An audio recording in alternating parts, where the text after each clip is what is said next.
Sa mga bansang gaya ng Vietnam, Taiwan, at lalong-lalo na ang Pilipinas ay siyang madalas na nakakaranas ng mga paninindak ng puwersa ng China sa pamamagitan ng pagpapapasok ng kanilang mga warships at fighter jets sa loob mismo ng ating nasasakupan. At ito'y wala pang pakundangan. Pero alam mo ba na nito lamang ay tila bumabaliktad na ang kapalaran? Sapagkat ibinabalik ng US sa China ang ginagawa nila sa atin sa pamamagitan ng pagpapapasok din sa teritoryo kuno nila ang puwersa ng US. At tila natutulala na lamang ang mga Chinese sa ginagawa ng Amerika. At bago natin ipagpatuloy ang video na ito, ay huwag kalimutang mag-subscribe at i-hit ang notification bell para maging updated ka sa mga susunod nating videos.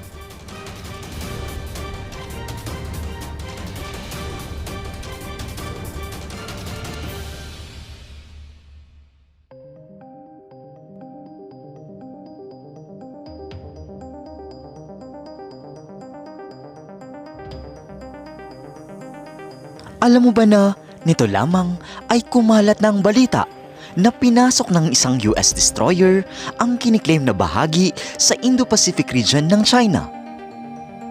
Nagulantang ang mga Chinese militia nang masilayan nila ang isang dambuhalang warship ng US, which is kinikilala bilang USS Milius.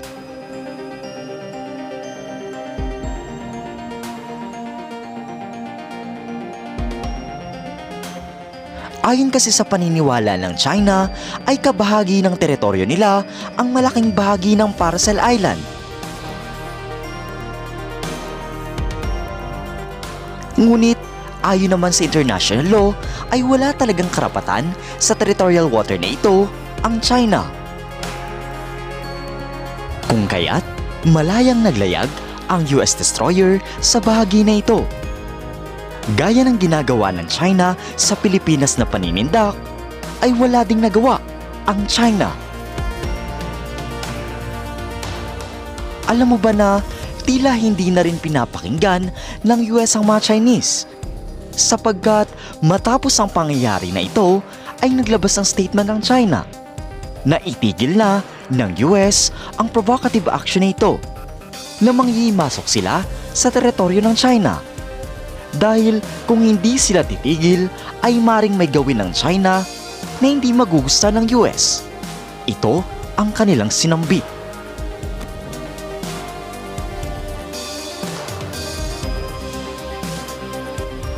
At sa kabila naman ng matalim na banta ng China sa US ay wala nang dating ito sa Amerika. Sapagkat alam mo ba na ikalawang araw na nagkakaroon pala ng standoff ang US sa China sa bagay na ito ng Paracels. At talagang mukhang walang balak ang US na magpatinag sa kanila. Nang na-detect na ng China ang destroyer, ay agad na nagsulputan ang mga aircrafts ng China at binulyawan ang US na pag-aari nila ang lugar na iyon. Kung kaya't umalis na raw kaagad ang utos nila. Pero alam mo bang nagpatuloy pa rin ang US sa direksyon na pupuntahan nila? Matapos magprotesta ang China, ay naglabas din ng pahayag ang United States.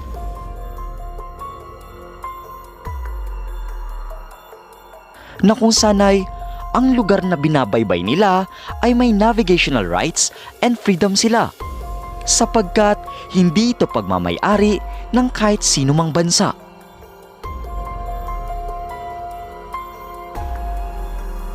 Hindi naman lingid sa ating kaalaman ng Paracel Island kasi ay pinag-aagawan ng 3 bansa. At isa na nga dito ang China, gayon din ang Vietnam at ang Taiwan. Pero base kasi sa international law ay walang bansa ang may karapatang i-claim ang buong isla ng Paracel. Sa ngayon ay mas nakikita ng Taiwan, Vietnam at Pilipinas ang positibong resulta ng patuloy na pagroronda ng US sa Indo-Pacific waters, sapagkat hindi na makaobra ang paninindak na ginagawa ng China sa atin.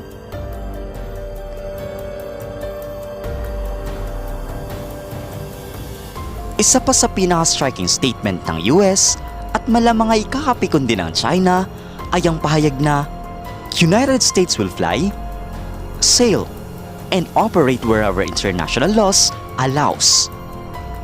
At malaki rin ang posibilidad na sa mga susunod pa na araw, pati ang mga bahura na kiniklaim ng China sa West Philippine Sea ay puposisyonan na din ng mga warships ng US.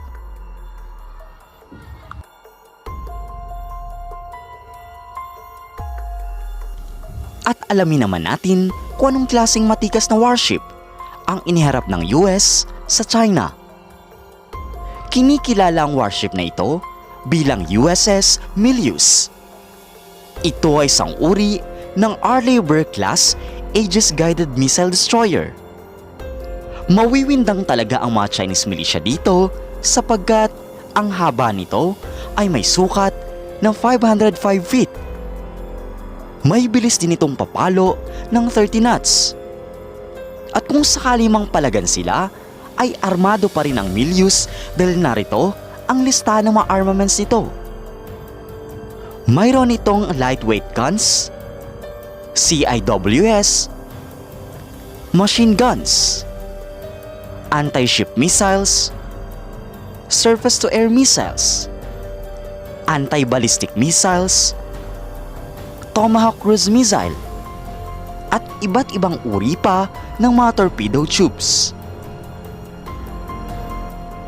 Alam mo ba na nakomisyon ito ng US noong 1995 pa? At naisip ko din na kung nasisindak na ang China sa lumang warship na ito ng US, paano pa kaya yung mga armas na hindi pa isinasa publiko ng Amerika? At ilan lamang yan sa mga impormasyon ukol sa pagpasok ng US sa kiniklaim na bahagi ng China sa Paracel Island.